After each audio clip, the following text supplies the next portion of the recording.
Hello, my friends. Welcome to our Thursday Live. I'm so happy you're here. While everyone kind of gets in with us into the live, I'm going to give you kind of just an overview of what we're talking about today. We were talking about the SaaSpocalypse and what that really means, how the term was coined, and what that means for you as a buyer, a user, just a market enthusiast, kind of taking all of the sales conversation out of it of like, you have to buy this, you have to do this to save your business, and making it more of like, what can you do to make your business thrive? I don't sell any sort of SaaS, so I don't care what you buy as long as you buy what's best for your business. And that's the point of my platform, is just to give you access to that information. So I've got an outline as always, but I want to remind you guys, like, this is what you want to talk about, not what I want to talk about. So it's always an Ask Me Anything format. Get in here with your questions, your system questions, your strategy questions, any sort of SaaS platforms. I don't have all the answers, but I do know, a lot of industry specific experience, specifically in manufacturing. And if I don't, I'll always go ask the team, DM you, and get back to you. So that's how that works. If you have any specific questions about me or our work at The Confidential, happy to ask those questions as well. But today's live is all about SaaSpocalypse. So what's happening in the marketplace when it comes to SaaS, and why does that matter to you? So let's go ahead and break that down. If you're not clear on what this live is about, just pop in and be like, I don't know what we're talking about, and I'll do a quick kind of overview. But as always, I have my outline here just to kind of keep us on terms. So the SaaSpocalypse, right, to set the scene. SaaS, software as a service, it means any sort of software that is locking you into some sort of service contract, whether that's an annual agreement, usually a monthly license fee, user fee, all of those different things. That's what's been the modern movement to the cloud, right? So the cloud has been something that has made software, instead of just buying a license and owning the hardware like an on-premise system, we've moved into more of a SaaS type of ecosystem. Now, the SaaSpocalypse is something I think Mark Benioff from Salesforce coined it, but don't quote me on that, right? Basically, it's a term to say that all SaaS is going through an apocalypse, right? They're going through this like doomsday type of thing, specifically on the stock market. So I'm going to give you some like examples of that here in just a minute when I take you through kind of the definition phase of this live. But really, why you should care is you have to justify the ROI for whatever software you buy, right? And to do that, you've got to get hyper specific on how it's going to make you money, increase revenue, right? Or return on investment. And that's getting harder and harder to do with this tool sprawl that we see and locking you into these types of environments. So that's what we're talking about from a buyer's perspective. Investors obviously care, which are mostly boards, right? So if you hear a lot of conversations about our board wants us to use AI agents, well, yeah, no shit, because they have a lot of pressure from the market. It used to be we have software, and now it's turned to we own the workflow and the data, which is AI agents, right? And a lot of people think that they no longer need these overpriced tools, and maybe they don't because of AI. So it kind of cuts out the middleman. Instead of SaaS being a must-have product, like you must have SaaS in order to be a competitive company. So I think why operators should care, us lowly, people inside the organizations, is because it gives us the chance to cut the tool below, right? We just don't need to be doing that to a point where we don't understand how AI is working in our organization. So that's kind of all of the layers of it. Really why this freak out has happened, specifically in the media, right? Big SaaS, big software loves a good, scandal because our industry is pretty boring, right? So SaaSpocalypse is kind of a sexy way to promote that in the marketplace. And the most at-risk companies are going to be those generic solutions, right? Those thin tools workflows, products that, are everything to everyone. And we've already seen that kind of move through our industry as well. Let's see. Are AI agents filling the functions that are previously filled by typical SaaS platforms? They can, and that's what people kind of think they're going to be doing. Thank you for the rose. I appreciate that.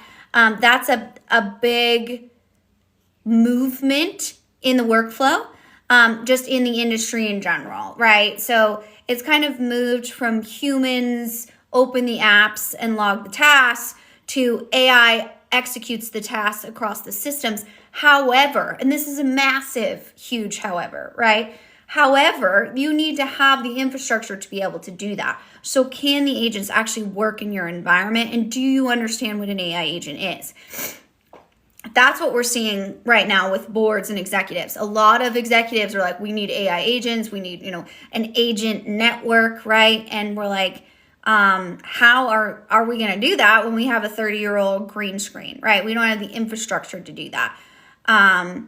What are you talking about or not talking about? We are talking about American Motorcycle Association. I wish I was that cool. Ask Me Anything is what AMA stands for. And we're talking about the SaaSpocalypse. So the movement in software as a service market. So welcome to Nerd Talk. Okay. So I wish we were riding motorcycles. Actually, I'm terrified of motorcycles. So that's not my jam, right? It's so fun being in the cloud now. Instead of you breaking your stuff, vendors get to break it all. Exactly. And it's not within your control, right? So the cloud and software as a service is using somebody else's computer, right? So you're leasing their functionalities. You know what? I think that's a big consideration when we go into these contracts and these relationships of like, how are you going to be sure you're investing in a business partner as opposed to someone who's just going to try and steal all your money? You could get a motorcycle if you want to. You obviously have not seen my bike riding coordination because it's not good. Again, nerd talk, right? So I think the big takeaway of us going over here is software is dead. So it's not, software has to prove real outcomes, right? So it's not that software is dead. It's just we are done as all of these different buyers of like this tool sprawl of like we can't control anything we do in technology, right? So I work as a PSSA, as CSM. This is fun to see. Oh, good. I'm glad you're here. If you have any questions or you want to add to the conversation, I learn is just as much from you guys as you do for me. And that's the point, right? We have so much marketing from big SaaS machines or big consultings come at us like, you need this, you need this, you need this, you need this silver bullet. And we're like, yeah, we don't really need any of that, right? We need to calm down and look at what our business can do and what it can't do. And that's what this format is for. And you're a big part of that by giving your recommendation. Do you think we will ever move away from SaaS? I miss the days where we don't rent anything. No, I don't think we'll ever move away from a rented environment, but I think there's absolutely going to be more requirements around control of those environments, right? So I feel like, and this is just my opinion, gone are the days of where you're locked into an environment. Like you can only do anything in Microsoft because you have Azure. Like, right, we can't are the days of where you're locked into an environment. Like you can only do anything in Microsoft because you have Azure. Like, right, we can't, sorry, I had a call coming in. So I really think that's where I'm moving away from is there needs to be better oversight of what the actual buyer can control. And I think that will come from a lot of either global legislation, federal legislation here in the United States. The EU has already done that. And really it's like the EU is investigating SAP's practices, right? Around how are they bundling in customers. I think telecom went through this and broadband and all of that. And that's kind of what we're seeing happening now, right? But I'd love to hear what you guys think. I have a lot of clients going back to on-prem systems, but you got to know, right, that you're able to manage that with your capabilities on your IT team. execs are buying it up, there's a disconnect of how they enable it, right? And that's when we get the technical debt of like all of these expensive systems that nobody needs nor uses, right? I work for Salesforce as an AE, and I'd rather than SaaS be dead, that they need to adopt more flexible. I completely agree, right? So there's no need for that. I think what we see happening right here in the bigger marketplace is these solutions, especially like Salesforce, no offense, right? I'm glad you're here, becoming Agentforce, right? They're rebranding to launch Agentforce. It's like, okay, are you Salesforce? Are you CRM? Or now you Agentforce, right? And that's kind of what we see pushing these solutions down their throat to be able to appease the stock market or the board or the investors, right? Let's see. These are all really good questions. Which SaaS do you think is the best, better, most closely aligned with what buyers need? I would say industry specific. So go find an industry specific, whether even it's a tier 2, tier 3 system that does exactly what you need, and couple it with your bigger ERP, MES, any type of system like that, CRM, HCM, right? Find that system that does exactly what you need for your industry. I think those are the ones that are going to win. I'd love to hear what you guys think too. If an organization is considering implementing agents or typical platforms, which direction would you point them in? I wouldn't point them in any direction, and we would need to say, like, what are you wanting your agents to do, right? What is the problem your agents need to solve, right? Just wanting AI agents doesn't make any sense unless we're going to be able to actually have them automate a certain task or something like that. Have a network of agents. Where are you building them? Are you hiring someone else to build them? What does that really look like? So we can't go to the solution until we know what we're actually building. And that's where people don't really want to spend the time, right? They want to hurry to be competitive. I get that. But at the end of the day, we can't completely make a bad investment just because we want to, drive the nicest car or live in the nicest house, right? We have to have some discipline on what's best for the business. So much of what you talk about resonates with every vendor, not just ERP or big players. I'm glad that you feel that way, because it really doesn't matter what size of a system that you're investing in. You should have these practices just to make sure that even you as the user really understand what contract you're getting in, right? Don't be telling him you work for Salesforce.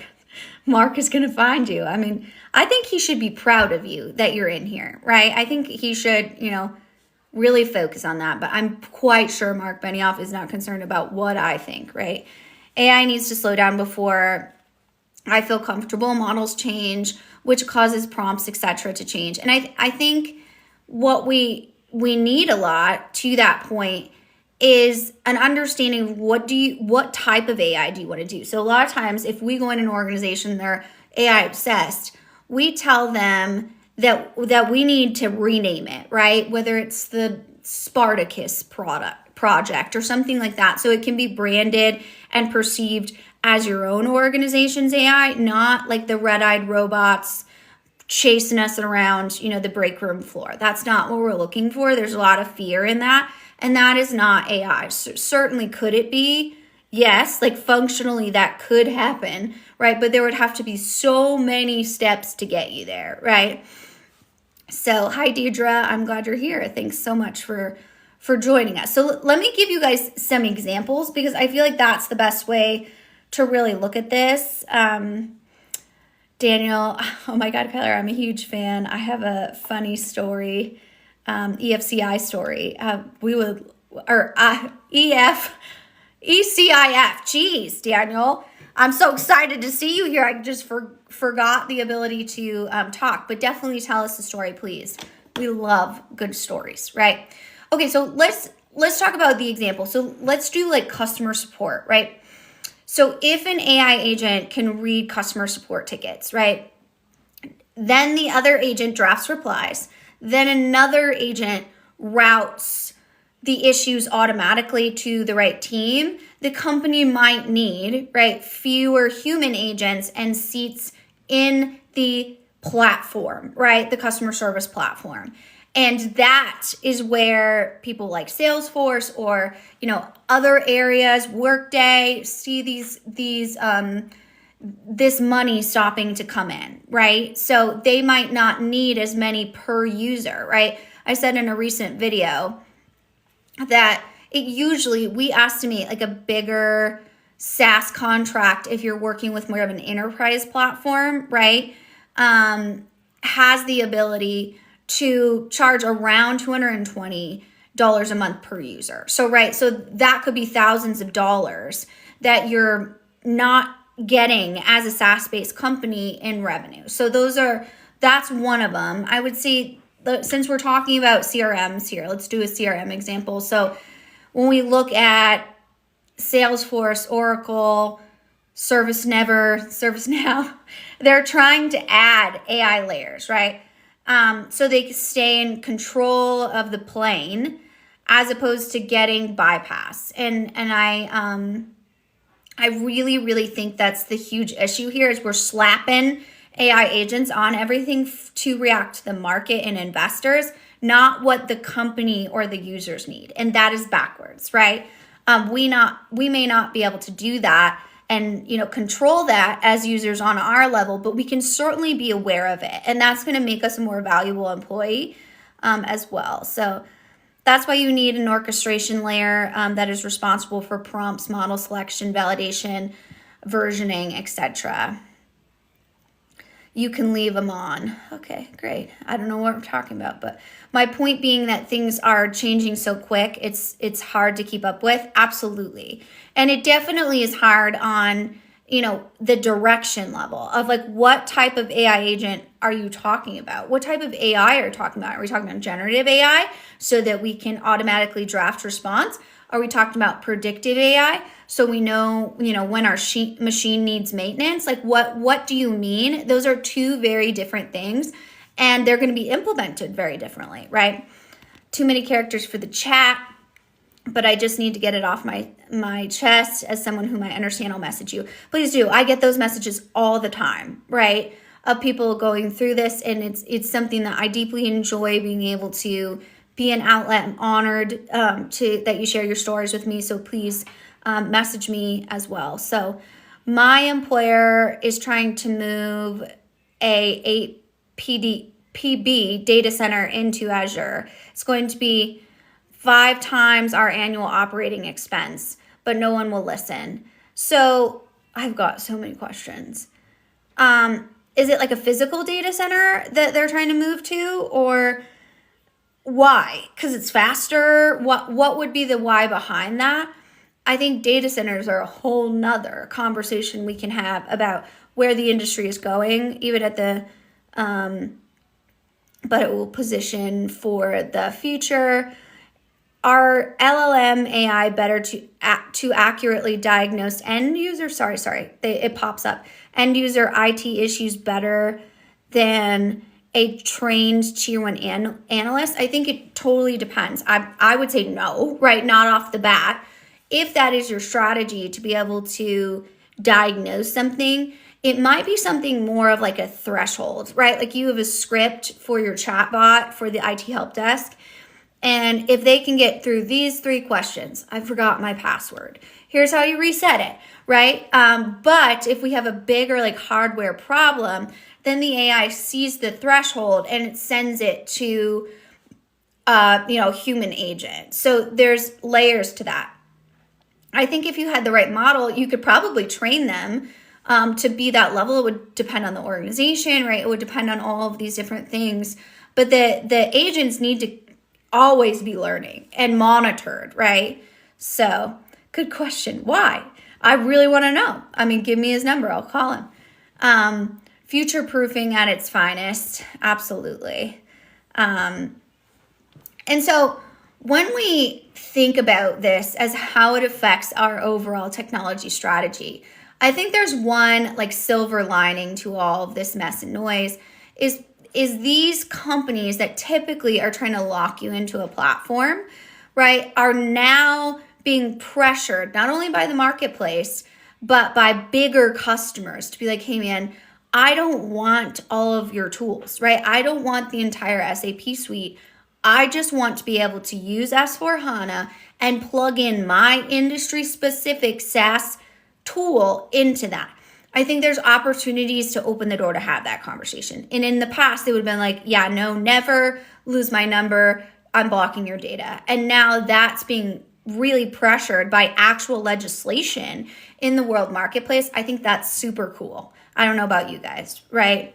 So what do you think the role of analysts, data analysts will be when AI matures? So I think we move the role from analyst to operator for sure, right? Because all of these agents still need oversight, right? Especially when we think, a lot of times people think that like one agent, reads the ticket, drafts replies, routes automatically, and then checks in the customer 4 days later.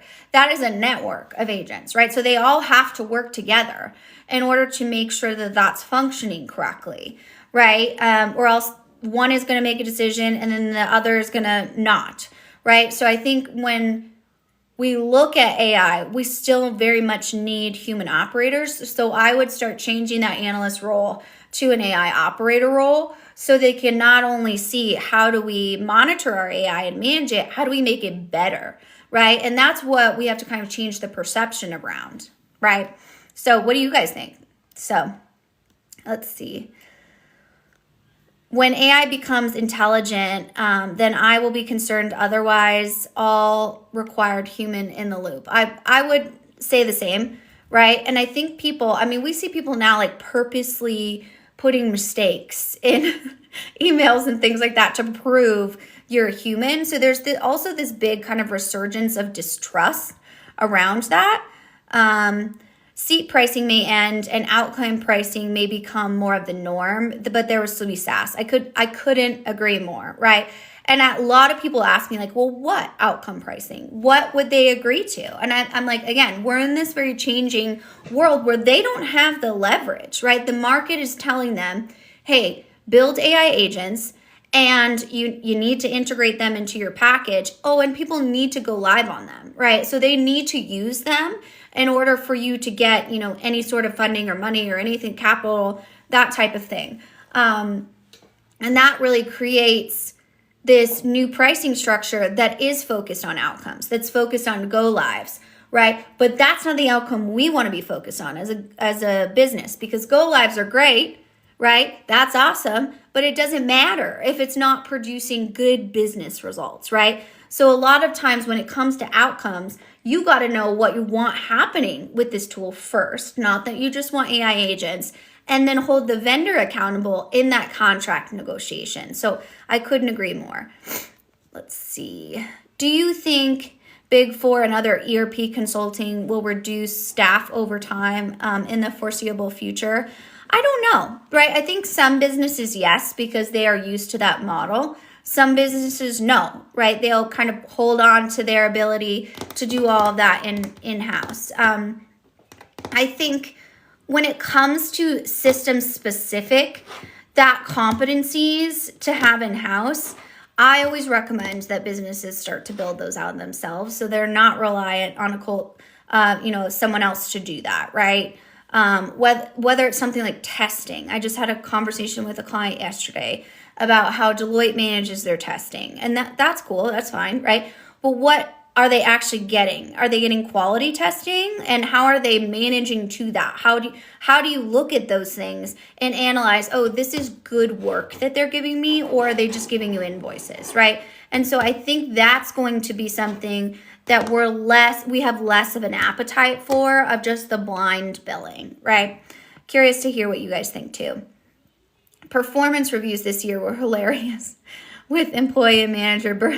I bet both using AI to fill that out. I'm not in the corporate world, but I bet that was absolutely hilarious because I would have totally done that. If I were in, my 20s as a analyst at a Fortune 500 company, I would have so done that. But I bet that was hilarious. Feel free to give us an example if you want. I just want LLM to do the data entry so I can concentrate on fixing issues and customer service. I guess what LLM? Like, is this your own built LLM, or is it, a certain LLM that you're managing from a vendor? Are you a research analyst? No, I am not. I do my own research with my own clients, and I do a lot with higher education.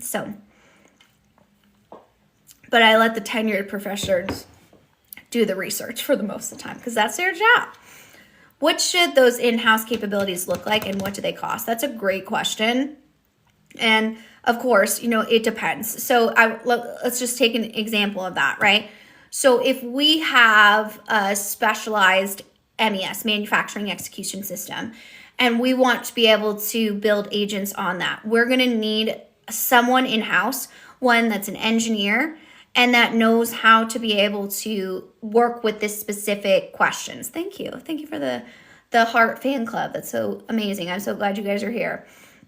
So what is that going to cost? It's going to cost market value, right? So if we're looking at someone who knows IFS, right, and that's kind of hard to find, we're going to work with a recruiter to find the right person, the right fit, because we want that specific system experience.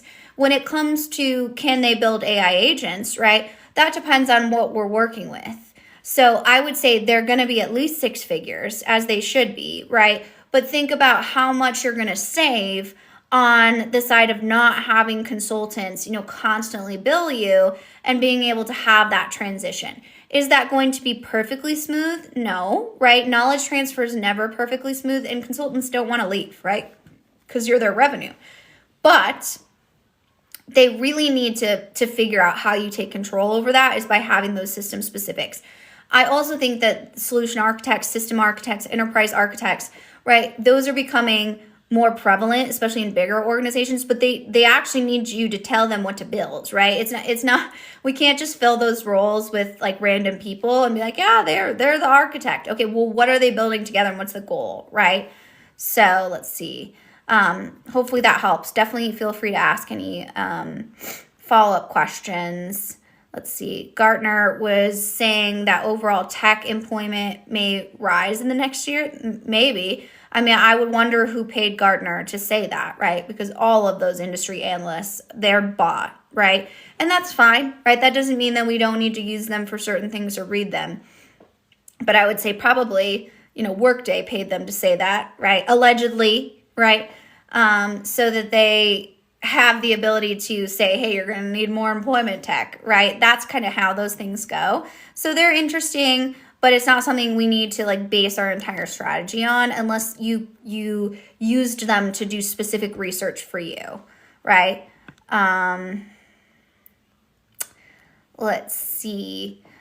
Company not using AI currently, just thinking out loud on what part of my job I would have AI replace. That's awesome. That is really the most important piece of those frontline users, being able to say, hey, this is a pain point for me. A lot of times when we go into an organization, we're brought in by the executive teams and we hear them yapping, and that's great, right? That's important.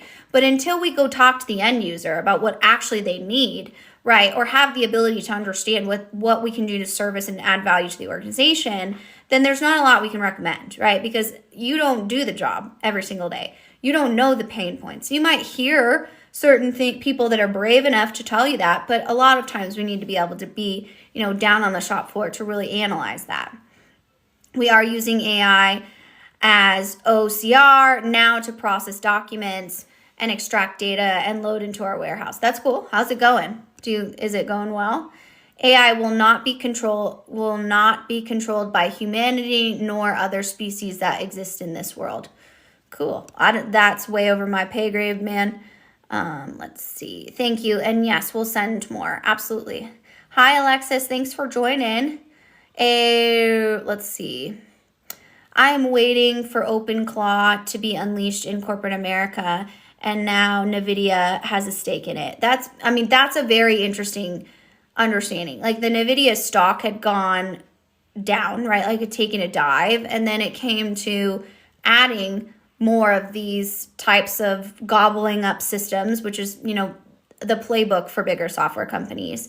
And it will be interesting to see how all of that works, right? Do you need AI agents to stay competitive? Absolutely not. Is it something that a modern business will probably utilize? Yes, but only if your infrastructure is there. If you don't have the ability to do things like, map your data flow or look at your processes or understand what your capabilities are for internal software, right? If you're one of those organizations where, one guy runs ERP and he only knows the code and nobody touches like certain areas of it because Stu wrote the code in the 90s and he retired last year, then you got a lot of work to do before agents are even something that you can think about, right? How do you deal with changing processes with resistance from workers who do not want to change? This happens all the time, especially around AI, right? I think first we got to know who those people are, right? So going in and doing something like an organizational assessment or, a research from Gartner within your own organization is a huge piece of that. To be so clear, I'm not recommending Gartner. I'm just attaching it to something I said earlier. That should how it is. That's part of the discovery process.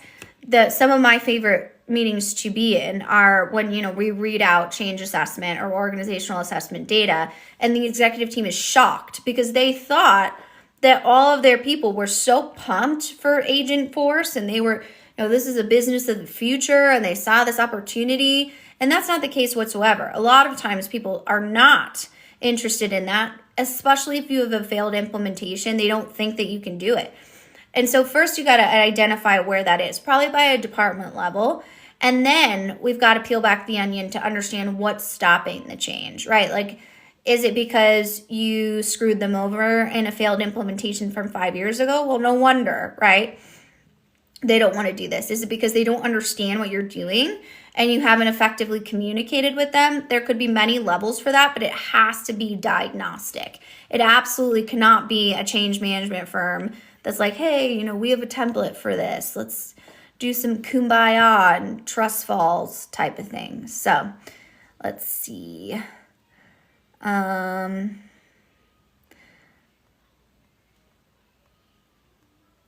There's a lot of jobs AI does not need to do, but will take from humans. Maybe. Yeah, maybe. I don't have a crystal ball. I can tell you that people, look at fusion work and every time they come to us saying that we're going to use technology to cut headcount, we're like, well, that's not how that works. And you're going to spend more on SaaS systems. So just consider that, right? You can do whatever you want. It's your business, but I've yet to see that actually happen successfully in a technology ecosystem. With everything you can build in-house with agents, what are the cases where SaaS still makes sense? And that's a great question. And that would be, again, very organizationally specific.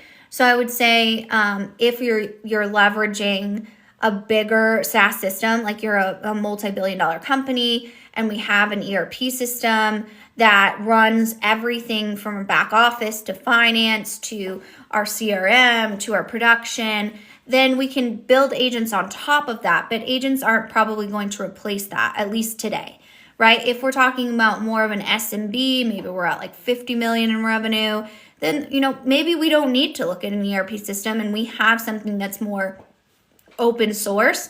But a lot of times that takes a lot of IT competency in-house that not a lot of businesses have at the $50 million revenue mark. Does that make sense? Let's see. Overall, it's going well. It has its issues, but give it a B+. That's awesome. That's awesome. I'll stop. I feel like I'm off topic now. Oh, no, absolutely. People are asking you questions. Have you used OpenClaw? That's a big, let us know how it's going. It's helpful for everybody in here because a lot of people might not be brave enough to answer these or ask these questions, but they have them. So by all means, get on in here. Who should own building and testing an AI agent in your organization? IT and IT, right? All of you know that I'm biased in that, right? I think we have one department that tests things and manages releases, right? When we have the business starting to do things like build agents and vibe code, that's when we get things in production that break shit, right? So I don't like that. I don't think that's a good idea. A lot of modern organizations have the business that are making AI agents. I don't think that's the way to go. I think you focus on one department, one quality management, so that when we don't get situations where they're like, hey, my supply chain agent broke, and IT's like, what supply chain agent? Like, that is a big problem, right? Because then we have a cybersecurity risk, right? Let's see. I'm an independent consultant and project manager for SAP SuccessFactors.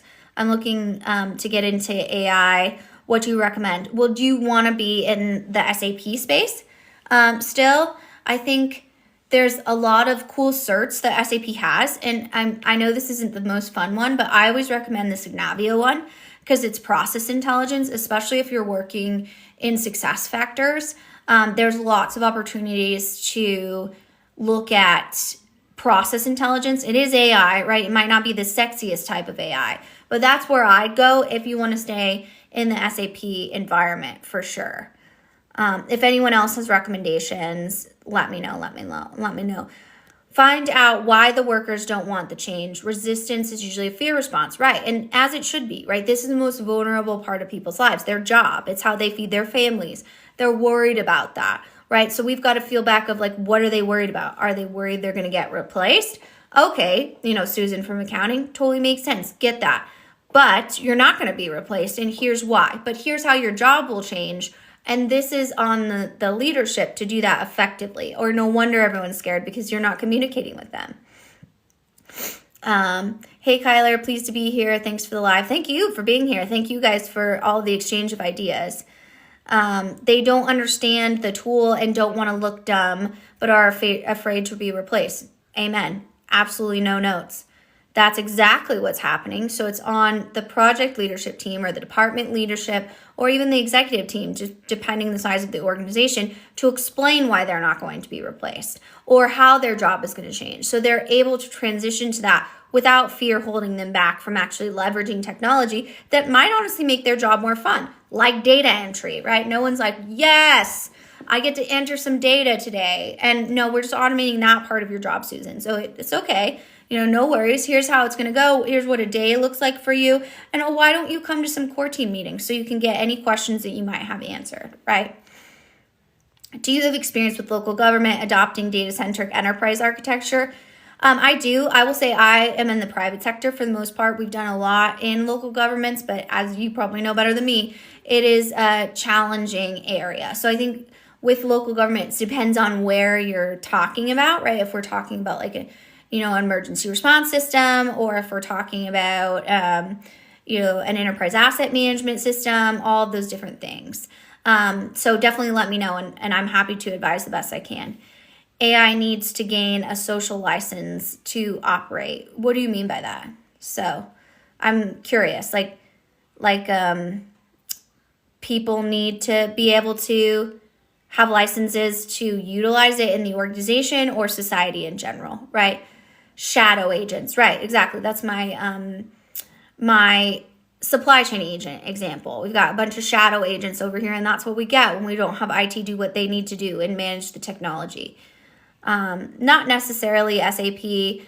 So if we look at, I would say if you're working with SAP SuccessFactors, Workday certs are a really good one to get. They are very AI enabled, and that might be good to add to your portfolio. And look at those types of different things. When it comes to AI, right, we can do a lot on the generative side. We've got Claude, ChatGPT, all of these different pieces. But when it comes to actual certs, I think going through a system-specific AI type of certification is always a good thing. I know I've seen a lot of people do the MIT type of AI automation certs. I think those are okay, right? If you have an extra $5,000 to spend, I certainly wouldn't be something that would happen because there's just too many generalizations. I'd rather have system-specific experience so that you can go out and better serve those clients. So it is the future when it stretches to the question, but minds do great things. Amen. Amen, Laura. This is where everything goes crazy because people aren't used to change. Absolutely. And I mean, the modern organization, especially a bigger one, they don't have that much change, right? We might change policies, or we might do all of these things, or you can wear jeans on Fridays, but when it comes to their day-to-day, right? How do they do that, right? Let's see. Are you against AI? Absolutely not. We are talking about a municipality of 140K residents, small size for the US. Absolutely. So, I mean, I would have to say, like, what type of data do they have now? And do we use a business intelligence tool? A lot of times the difference between business intelligence and AI is a big thing. Do they have a core ERP system? Do they need a core ERP system, right? And do they have, like, does the state require them to use something? Does the county require them to use something? That's a big consideration when looking at these different municipalities. I just talked to one CIO from Indiana that had a really great experience with a Workday implementation, which, you know, I don't hear all the time. And they felt like they did a really good job in making sure that they were good in government. I think UKG does a really good job in government too. I, of course, would recommend you stay away from the Tyler Technologies, the bigger play that's going to, you know, lock you into that, but that it's not needed for that size. So I'd have to know, like, what tools you're using in the baseline to look at data specifically, and then what BI tools we have layered on top of that. What's our data doing now? Government and AI is scary, especially with the DoD and the recent anthropic. Okay, you guys know what I mean. OpenAI, lots of red flags. Can you tell my kids are on spring break? And my brain is like, no. But I absolutely agree with that. Anthropic has a lot of, has a lot of considerations, especially when we look at OpenAI. There needs to be some sort of regulation, but that's never been something that we do typically first here in the States, right? We follow what Europe does a lot of times. I mean, look at something like GDPR, right? They're way more strict over there when it comes to what you can do to consumers. So we've often let them lead the way. And these are American-based companies, so they're going to have to be able to do something, right? But the government is usually ahead of tech in the private sector. You'd think so. You'd think so, right? I wouldn't say that's always the case, right? They just hide it better because they're slapped with NDAs, right? So a lot of times if you're having like a bigger implementation failure in the private sector with, you know, Oracle, SAP or something like that, and you're having a dispute, they'll settle and they'll say, okay, you can never talk about this again. You can't do that in government, at least here in the United States, because it's public record, right? And talking about data-centric strategies, all systems, all capabilities, where's the AI brain, right? So I think, I mean, have you looked at Palantir? Have you given that a try? They did start in government, so before anyone loses their mind, that's usually where we're going to start with those kind of interoperability tools where we're pulling a little bit here, a little bit there, a little bit here. I think Quaris, if you haven't seen them, they're pretty good, right, when it comes to smaller municipalities as well. Let's see. Love your take on everything. Thank you. I'm so glad you're here. Thank you so much. So license, ongoing measure to gain public acceptance and trust of tech. Very true. Very well. Thank you for educating us on that. That's really helpful. Any stories on successful implementations? Yes, absolutely. We've had lots of successful implementations when it comes to being able to leverage AI agents, right? We've got a variety of agents which we built, right? Or we've seen agent networks work really well in certain areas, as long as the baseline on every single one of those is a good, respectful partner-vendor relationship, whether that be with the SI or the vendor, right? Like I say, system integrator. And that's really where all of those starts, where everyone's moving towards the same goal. I think that typically happens with tier 2, tier 3 SIs that are industry focused or system focused, right? I'm not talking about their processes, oh, thank God, Laura. More so like military tech, not the VA health system. Fair enough, right? It doesn't help that Hollywood has told us for decades that robots are going to kill us. Absolutely. I mean, I did a talk, it was a couple years ago on the Women in Tech circuit about like the Terminator effect. And I went through like all the data analysis of Sarah Connor. Like if we actually had good hygiene, we wouldn't have to chase Sarah Connors around the world because she's going to birth, you know, the leader that's going to stop the robots from taking over. We would have known like their last address, their date of birth, their age, all of these different things, because we would have had all of those data metrics. It was a fun talk until many of my younger audience members were let me know that the Terminator's for old people. So, you know what? I'm old people, so for sure. Yes, core ERP open source app and data separated with Fabric on top of it, but very strong integration layers. That's awesome. I mean, I think that sounds like you're on the right path. Definitely message me if you want to give me like those specific architecture, and we can talk about that for the BI Fabric on that. I think like what's the problem here? Are we trying to like modernize the employees of the municipality, or are we trying to modernize the citizens? Hey, any thoughts on Globant? I think that's how you say it. I do not have any thoughts on that. I don't know what that is, but if you guys know, definitely look in the comments. We can pull your info. Let me take a look and I'll get back to you for sure. We use it to generate descriptions and metadata for our data warehouse. That's cool. Let's see. Do you have any advice on how to help a company use their existing ERP better? ERP, MRP, WMS, ETF, etc. Yes, I mean, I would first say, like, what are they using it poor? Like, what are the bad experiences? That's always what I want to hear first. Like, what do people have to say about it? Are they saying it's slow? Are they saying it's clunky? Are they saying, because that's a lot of times what we hear, especially about older ERP systems. Or are they don't have access to kind of the micro-based training, right? So an on-demand learning management system or something like that, where they can watch these like small fractional videos about how to do their specific role or their user experience better is a huge one. I think it depends on how big the ERP is and how old it is, right? And that's going to be a big consideration on that. When we have like a warehouse management system, that's usually something that we're going to be able to plug into the ERP, or we're going to be able to get analytics from. I would say, do we need a warehouse management system, or does an ERP do the job, right? So having both, there can be some overlap in there on costs. But if we are, an organization that's very good, involved in them, and I would have to say that would be a big consideration. And like, how do we make sure that that's a good experience if we're not overlapping and double dipping in systems? So let's see. Gonna message you. I'm developing a target enterprise architecture. Thanks. Good. Thanks. I'm so excited. Thank you for sharing with me. I love that. What do you use for validation or humans in the loop? Can you share? That's for you, Laura. I haven't touched OpenCloud because of the security side of things. Like, what do you mean the security side of things? Because that's a huge consideration when we talk about these types of things, especially if we're using it in an enterprise fashion, right?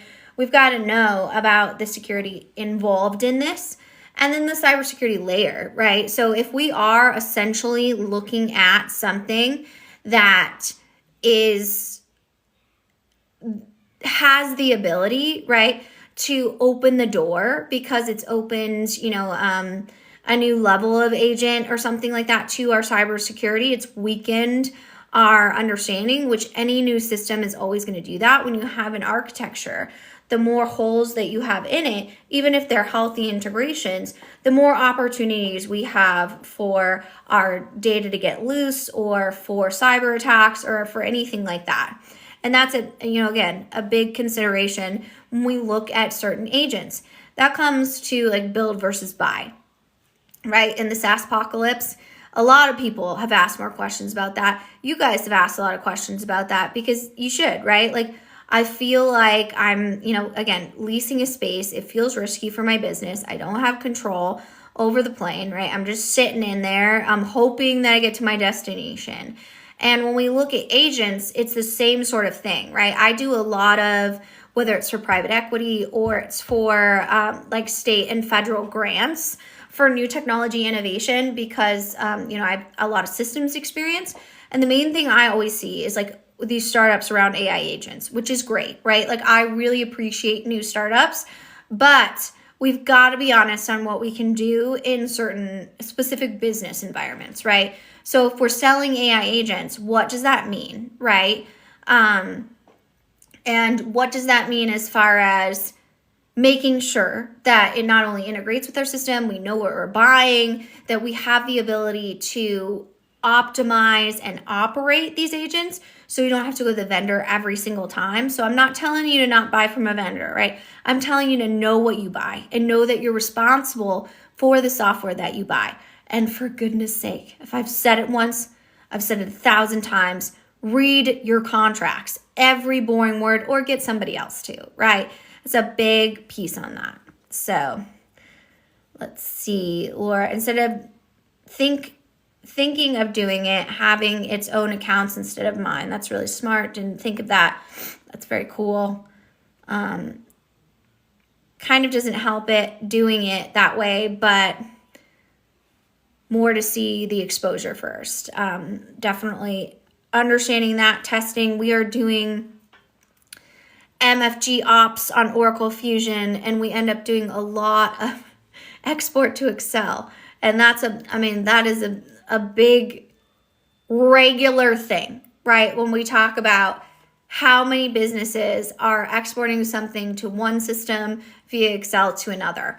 And a lot of times, like, we're delivering reports the wrong way because we don't have like unified processes. The need by dates in the system are often wrong, and the data is scattered across modules. And we hear that a lot, with Oracle clients, because the biggest part of these bigger software companies have been they acquired all of these different pieces of industry specific software and tried to like duct tape them together. So sometimes they don't work well together. And that happens in bigger environments. And so let's see, the need by dates in the system are often wrong, and the data is scattered across modules. So we're exporting a lot to Excel, and then do you import it into a different system, or who's configuring that? Is that Oracle, or is that your internal engineers? We might see if we can get to the bottom of it. Wrong as in it's not in the same format. Good question. Excellent question. We worked with I can't see that. For the end that uses to view in there and then approve changes, sent it back to data flow, used update, BigQuery, and GitHub. Cool. That's definitely, looks like you got your ducks in a row here, Laura. You'll have to let us know how it goes from a security perspective, definitely, if you don't mind. I do lives every Tuesdays and Thursdays, and that's a big piece of people bringing back what their findings are to just share with the class. We do analysis in Excel. The system was stood up by an integrator 3 years ago and is maintained by internal IT. So that's totally common. And I'll message because it sucks with character limits. I know, it really does. We've got a lot to talk about here, TikTok. And so when we say maintained by internal IT, I assume that they don't have the ability to build it out or customize it in any way, shape, or form, which would make a lot of sense with an Oracle environment. And that is so hard and so inefficient, really, right? And that integrator, I would love to know like what the relationship is with them still, of being able to say like, hey man, I'm doing all of these things, I'm exporting, can you help me figure this out? The thing we don't need to do, right? And just a cautionary story on that is when we have the ability to customize something, we need to own that IP, right? We need to own that code, not the integrator, because if the integrator owns our customization, then we don't have the ability to get out of that contract without breaking our system, right? Red team here. Reporting has a big problem. Users want to use big monolithic extracts to mine data, right? And they still quite literally mine it manually. And that is a big challenge. And I think that's a big contractual piece too, that people are like, oh no, I would assume that big vendors are going to make sure that my reporting is correct. That's not the right assumption. you're responsible for your own reporting, even if it's not valuable to you. So when we're doing testing, when we're going into these contracts, when you're doing demos even, make sure you understand what you need from a reporting requirements specifically. Such good stuff here. What Oracle? The first time I saw Siebel, which was, we don't say that word here, no, which was a CRM, the tables and views behind Spiderweb. Yeah, I mean, Siebel she's an oldie, right? But many people still use Siebel, right? Especially for things like sales tracking and all kinds of different pieces. They haven't quite gotten out of that, again, because they're an SAP shop, right? Yes, there's a huge issue there that has not been addressed. Reporting should start with the answer and drill down to the detail. Love that. Perfect. And also when we're using, because we were talking about the business intelligence, especially for a municipality, on top of those layers, like the BI fabrics, then we need to know, like, are we all using the same numbers, right? Is the data one single source of truth? Or do we have different reporting in finance versus production versus, the executive team or something like that, so that we're all looking at different numbers? Then it doesn't really matter what BI we're looking at, right? So that piece of it is not something that we need to, have to figure out without the vendor helping us. So, all right, my friends, thank you for the 10,000 likes. You guys but SaaS has this fallacy of self-reporting, self-service reporting. It never works, right? And a lot of times, like what we've seen is they've tried to automate out of customer service, right? So we can't reach customer service. It's outside of hours. We don't have the ability to do that. We don't have a high enough license to talk to someone, right? We're going down medallion architecture, and the gold is really the product level. So we use the same number. I think that's great, right? As long as it works for you, right? And that's the biggest piece is all of those things, no matter what you're going to do as far as, process evaluation, that really has to, or architectural approach, that's a big piece of understanding what's best for you. It's not about what the vendor wants to sell you. It's about what's best for your business to be healthy. So, all right, I got 3 minutes left before I have to go back to my day job and mostly make sure my children on spring break are still alive. But I just want to remind you guys and mostly thank you for joining, right? Like, this is so important to be able to have these conversations. Well, we haven't gotten there. We see a lot of holes, but that's the direction. Oh, and Deloitte sold it. Again, I think it's great. I won't even let my biases, I think that it is great, right, to try and be able to have direction, as long as it's the right direction for you and not Deloitte, right? There's a reason why they sold it to you, right? They're, big revenue model and big consulting, and maybe it's going to be great, and I hope that it is, right? But we just need to go into it eyes wide open and be able to pull the plug if it's not working, and know how our exit ramp is, right, in that contract, which is a big thing. So, yeah, it's not going to work without internal structure. You're absolutely right. You got it, Laura. Laura just dominated this live, so she's great. But I hope your name is actually Laura, by the way. But that said, so we do have lives on Tuesdays and Thursdays. And then also we have a Friday live on LinkedIn. I won't be doing it this week because of spring break. We're taking a break from it.